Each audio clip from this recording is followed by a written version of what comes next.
What's up guys, and welcome back to another episode of the Realistic Career Mode. This is episode number 36. We start today's episode off on the back of our big win over Sheffield United. Lord knows we needed that after a tough run of form in the Premier League. 2 wins in our last 5 games, and of course through to the FA Cup 4th round as well. That was the saving grace of what would have been a very tough run of form. So, heading to the first game of today's episode, Burnley away, the Clarets, Turf Moor, Vincent Kompany's side, obviously right now in the Championship. But as things stand, set for an instant return to the Premier League. I know I was sort of gushing over his work at Turf Moor a bit in the last episode. Promise not to do that as much this time, but I just got to say I've been really impressed. What can I say? And I love to see it when a young manager succeeds in a tough position, if you will, that Burnley found themselves in, set for a rebuild. But heading into the first game, Burnley FA Cup 4th round, and knowing that in this game here, definite favourites. We knocked out Spurs via a replay. You know, the dreaded cup replays can't stand it. But taking on Burnley, obviously not going to be an easy game, no doubt about it. So once again, a strong lineup. Yes, a few changes here and there. For the most part, a really strong lineup. And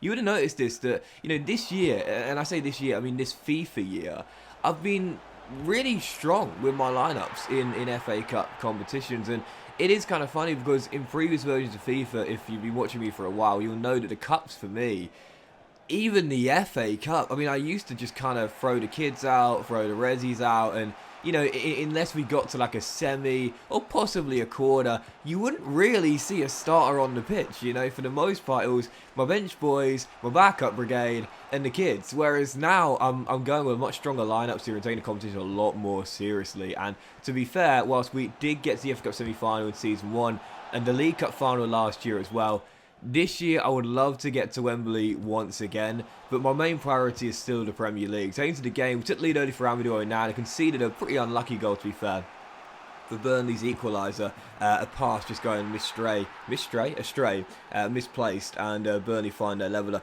But I was on top for the most part in this game here, and I knew at some point, I stayed positive, I knew at some point I'd restore my lead, as long as I kept it positive, kept on going. And I've talked about it so many times before, man, but I think a lot of people at times can be a little bit too quick and trigger happy to change things tactically or with their game plan if they are level or behind in a game where they feel they should be winning and they are favourites. If you've been on top, it means that it's working. Like if you are getting chances, if you are carving opportunities for yourself, it means that what you're doing is working. You don't have to change it. Possibly change your striker if he's misfiring, but you don't really need to change anything tactically or gameplay-wise if you are getting the chances. And that's why you would have seen it through the game there. Like, yes, I conceded that level as soon after Onana scored the opener, but I was on top for the most part. I knew that goal was going to come at some point, and it did. DCL bagging a late brace as we make it through to the 5th round and the last 16 of the FA Cup.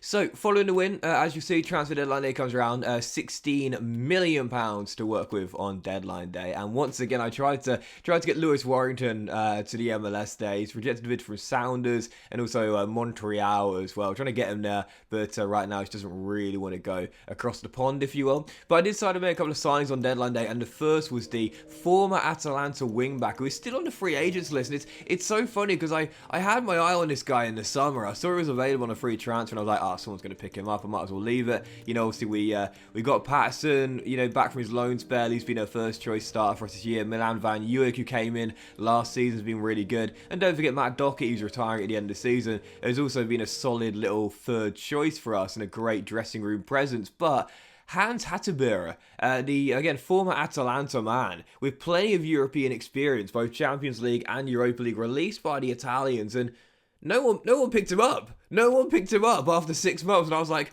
what are people not seeing? Like, what are people seeing that I'm not seeing? Why has no one signed this guy? I don't understand. So I thought, well, listen, he's 80 overall, he's 31 years old. I don't want to sign him on a long-term deal, obviously. So a short-term, 6-month contract. We'll see how he gets on between now and the end of the season. Won't play much, because we're still going to keep Van Uwijk as well, because I like Milan Van Uwijk. Turned down a bid there for Aston Villa as well. West Ham put a bid in for Dwight McNeil, and I thought it was so annoying.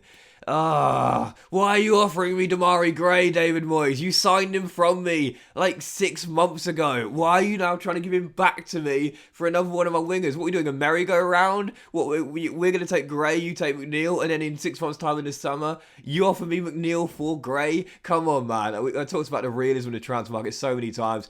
There's certain things that I can't control, obviously, and that's one thing I hope EA look into. If a player's just signed for a club, and sometimes I've seen it happen in the same window, let alone the next one, they shouldn't then be offered out on a swap deal. It makes no sense. But We also turned down a bit of Totti and Adarabioyo from Juventus. Do you know, I actually could see something like that happening. I could see Adarabioyo playing abroad at some point. You look at the brilliant career that Fikayo Tomori is now carving out for himself at AC Milan, and he's loving life at the San Siro as well. I could definitely see someone like Adarabioyo going abroad, but to me, he's been really important to me this season, and he is my long-term successor for Eric Dyer. Dyer, now in his 30s, at some point he will start to show signs of decline and wear and tear. I've already got my replacement lined up on the bench, and he's been filling in recently due to the injuries to Ben Godfrey.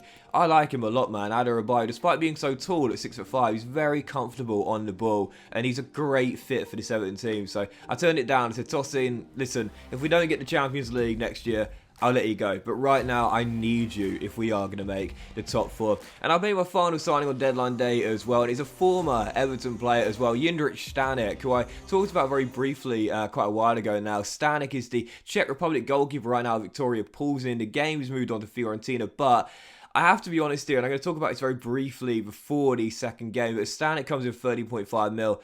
This is primarily because of the fact that I think that Jordan Pickford should probably go at this point to a bigger club in the summer. Now, for the rest of the season, absolutely. Jordan's my club captain. He's got a job to do. That is win the Golden Glove and in the process, see us qualify for the Champions League. But if we don't get the top 4, then, well, I think he has to go, doesn't he? I mean, let's be honest here, realistically. He's in the prime of his career right now. He is 88 overall. And I think that at this point, he's probably just I think he's just outgrown Everton. Do you know what I mean? He's probably just a little bit too good for us. Now, if we get in the Champions League, absolutely, we can keep him. But hypothetically, if we are to miss out on the top 4, touch wood, fingers crossed doesn't happen, I still believe we're going to do it. You know, I think realistically, a goalkeeper of his class right now, you know, hasn't won a major honour in his career, has never played in the Champions League. I think at this point, being 88 overall and in the prime of his career, but knowing that he's no spring chicken anymore, he's no young boy fresh out of Sunderland. No. He might well have to go.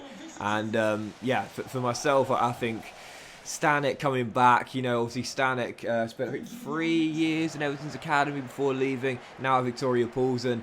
He's sort of like he's my guy who I've got on the bench right now to replace Jao Jr. But I basically gave him a handshake. I said, next season, mate, you'll probably be my number 1. You know, like next season you'll probably be my number 1. Listen, come here and sit on the bench for now, but I don't think Jordan's going to stay if we don't make the top 4. If we do, then, you know, you sign a 2-year contract. You can be my cup goalkeeper next year, my Europa League goalkeeper next year, or maybe I'll sell you on after a 6-month short stint here as a backup for Pickford. But if Pickford goes, I think, let's be honest here, if we don't make the top 4, realistically, I think Pickford should go at 88 overall. I think at Champions League level now, it will make no sense for him to stay here with an Everton team that haven't won anything in my tenure and are still playing in at the moment, Europa League. Anyway, following game of today's episode, second and final game, away from home, Roberto De Zerbi's Brighton. Can we just talk about how good De Zerbi's done, by the way, with Brighton? Coming in from the, you know, Graham Potter departure to Chelsea. You know, what a fantastic job Potter did in those years, giving stability to Brighton, and also really just replacing the players that they sold for big fees with younger talents, but players that have got great pedigree for the future. I mean, we see it this year, what the big offer that Moises Caicedo was linked with Chelsea. Obviously, when we saw Ben White go to Arsenal as well, and so on. You know, De Zerbi's come in to replace Graham Potter, who I thought did a fabulous job at Brighton. And De Zerbi, I have to say, what a brilliant job. It could have gone either way when he first came in. It could have gone either way, and he sink or swim, and he's swum the 100-metre butterfly or whatever. He's done fantastic, but taking on Brighton, we fell behind early, but got back on level terms. I'm going to do my best Chris Smoove impression once again, and you know that's going to be terrible, but you know I love Chris Smoove, massive Chris Smoove fanboy. Where are you going? Give that guy a math. What was the goalkeeper doing for Lukaku's level? I've got absolutely no idea. It was ridiculous. He literally... I mean, I can understand why he was so far out of position for this moment here, because Brighton are chasing 11 in stoppage time from a corner, but for that goal, where was he going? Where was he going? He just gave me the free shot of goal, and I took advantage. We took the lead then soon afterwards to make it 2-1, and then in stoppage time, clinging on to a 1-goal lead. Brighton hitting the woodwork, and we would just about survive as Patterson makes the block. Final score, Brighton 1, Everton 2, and after Alan Varela comes up with a rare goal. I think, do you know what, that might be his first goal for the club, you know? That might be his first goal for the club.